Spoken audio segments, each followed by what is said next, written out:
बचाओ बचाओ चिल्लाती हुई विपाशा भागते हुए अपनी कार के अंदर पहुंची।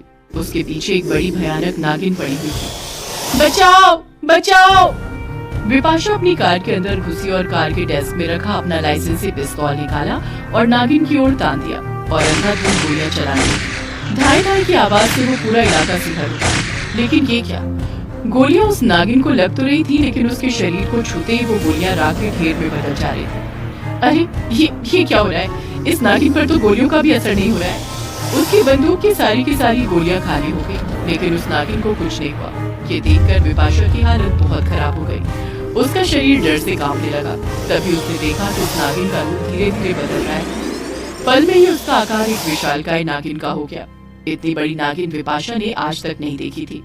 अरे ये इसका आकार इतना विशाल कैसे हो गया? बचाओ बचाओ! विपाशा बचाओ बचाओ चिल्ला रही थी और वो नागिन उसकी ओर बढ़ती चली आ रही थी। जब वो नागिन उसके पास पहुंची तो विपाशा का चेहरा पीला पड़ चुका था। वो उस नागिन के आगे हाथ जोड़कर खड़ी हो गई, लेकिन उस नागिन ने उसे अपने मुंह में दबा लिया और उसे निकलने लगी। विपाशा बहुत ही अमीर और घमंडी औरत थी। अपने पैसों का उसे बहुत घमंड था। अपने आगे वो किसी को कुछ भी नहीं समझती थी। अपने पैसों के ताकत के बल पर वो जो चाहती वो करती, जो चाहती वो खरीद लेती। एक दिन की बात है, वो मैनेजर से ऑफिस में बैठकर बातें कर रही थी। देखो, तुम सिर्फ दाम बताओ, मुझे वो फैक्ट्री पसंद आ गई है तो आ गई है। उस कंपनी पर कल मेरा यानी विपाशा इंडस्ट्रीज का नाम होना चाहिए। पर मैम, वो कंपनी बहुत ही घाटे में है।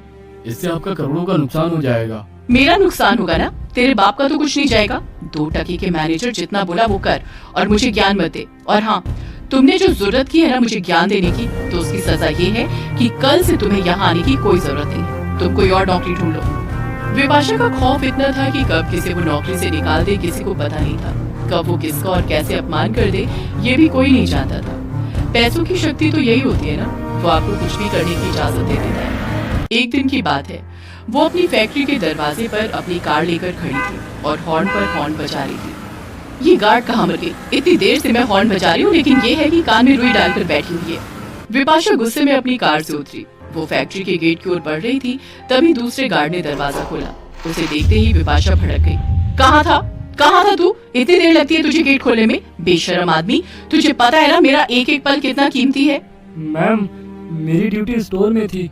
यहाँ तो ललिता की ड्यूटी थी। मैं तो हॉर्न की आवाज सुनकर यहाँ भागा आया। कहाँ है वो ललिता? उसे बुला कर ला।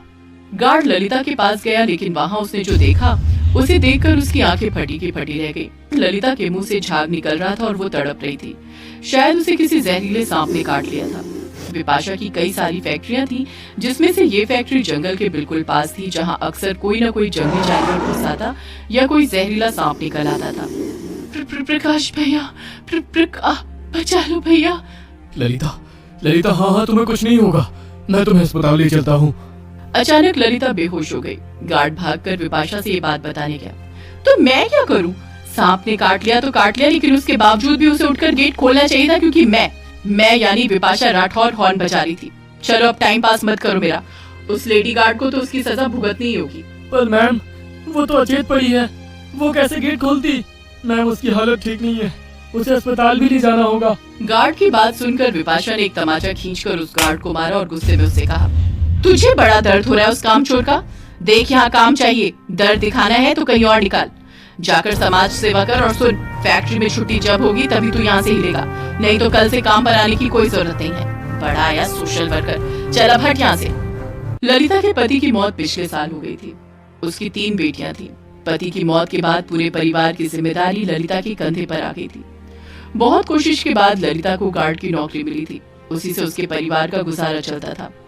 बहरहाल विपाशा ने तो ललिता से मुंह फेर लिया था। शाम को जब फैक्ट्री की छुट्टी हुई तो उसके साथी गार्ड ने उसे अस्पताल पहुंचाया। देखिए, इनकी हालत बहुत खराब है। आप लोगों को पहले इसे यहाँ ले आना चाहिए था। सर, वो हम लाना तो चाह रहे थे, लेकिन ललिता की मौत हो गई। उसकी मौत के बाद तो ललिता का पूरा परिवार बिखर गया। उसकी छोटी छोटी बेटियों सीमा, रीमा और गुंजा की आंखों से तो आंसू ही नहीं रुक रहे थे। माँ, क्या हो गया तुम्हें? माँ, ये क्या हो गया? पहले पिताजी हमें छोड़कर चले गए और अब तुम। माँ, हम किसके सहारे रहेंगे? बोलो ना माँ, हम किसके सहारे रहेंगे? सबसे छोटी बहन गुंजा के तो आंसू आंखों में ही सूख गए थे। उसे इतना बड़ा शौक लगा कि उसने बोलना तक बंद कर दिया था। पूरा परिवार एक भयानक दर्द के भंवर में फंस गया था, लेकिन अभी तो और भी अनहोनी होनी थी उस परिवार के साथ। ललिता की मौत के तीसरे दिन की बात है। सुबह का समय था। रीमो और सीमा गुंजा को जगा रही थी। गुंजा, गुंजा, ओ गुंजा, उठ ना बहन। गुंजा, क्या हो गया है तुझे, उठ ना। लेकिन गुंजा नहीं उठी।